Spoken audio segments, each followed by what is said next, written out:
রমজান মাসের মধ্যে শুরু হচ্ছে চৈত্রের কাঠ ফাটা গরম। আর এই রমজান মাসে তীব্র গরমে পানি ও পানি জাতীয় ফলের প্রতি মানুষের আগ্রহ একটু বেশিই থাকে, কেননা এ সময় তরমুজ যেমন শরীর ঠান্ডা করে আবার গলা ভেজাতেও সাহায্য করে। এই তীব্র গরমে আপনি তরমুজ কেন খাবেন, আর বেশি খেলেই বা কি হয়? বিস্তারিত জানাচ্ছেন জান্নাতুন নাহার জেরি। ৫,০০০ বছর আগে মিশরে প্রথম এ ফলের দেখা পাওয়া যায়। তারপর স্বাদের গুণে এই ফল ছড়িয়ে পড়ে সারা বিশ্বে। গ্রীষ্মকালের সুস্বাদু ফল তরমুজ। নানা রকমের উপকারী গুণের কারণে তরমুজের কোনো জুড়ি নেই। শুধু প্রশান্তির জন্য নয়, স্বাস্থ্যগত দিক থেকেও তরমুজ অনেক উপকারী। গরমে পানির ঘাটতি কমাতে তরমুজ খুবই কাজের। তরমুজ হলো এমন একটি ফল যাতে নানা প্রকার অ্যান্টিঅক্সিডেন্ট রয়েছে, যা স্ট্রোকের মতো ঝুঁকি ও উচ্চ রক্তচাপ কমাতে সাহায্য করে। আছে lycopene, amino acid, vitamin, potassium, magnesium ও পানি। এসব উপাদান হার্টের সমস্যা থেকে শুরু করে ক্যান্সার নিয়ন্ত্রণ করে।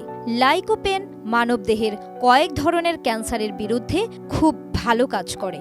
খাওয়া ছাড়াও রূপচর্চায় তরমুজ ব্যবহার করা হয়।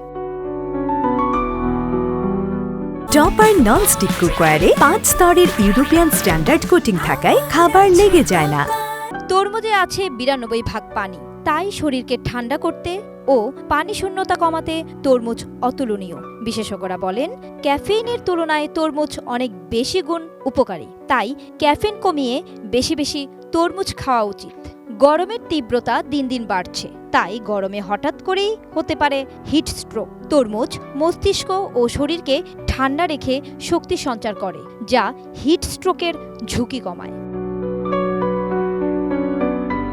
চোখের সুস্থতার জন্য ভিটামিন এর কোনো বিকল্প নেই।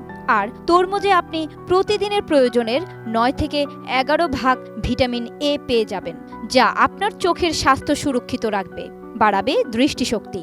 ১ কাপ পরিমাণ তরমুজ খেলে প্রায় ৪৫ ক্যালোরি শক্তি পাবেন। চিনি বা শর্করা ১ গ্রাম পরিমাণ আঁশ এবং ০ পরিমাণ চর্বি বা ফ্যাট পাবেন ১০ গ্রামের মতো। এই পরিমাণ তরমুজ খেয়ে আপনি প্রতিদিন ভিটামিন এ এর চাহিদা ৭% ও ভিটামিন সি এর ২১% পূরণ করতে পারবেন। এটি বেশি খেলে দেখা দিতে পারে ডায়রিয়া সহ পেটের নানা সমস্যা। সেই সঙ্গে তরমুজে থাকা আরও কিছু উপাদান বদহজম ও গ্যাসের কারণ হতে পারে। যারা ডায়াবেটিসের রোগী, তাদের তরমুজ খাওয়ার ক্ষেত্রে সতর্ক হতে হবে।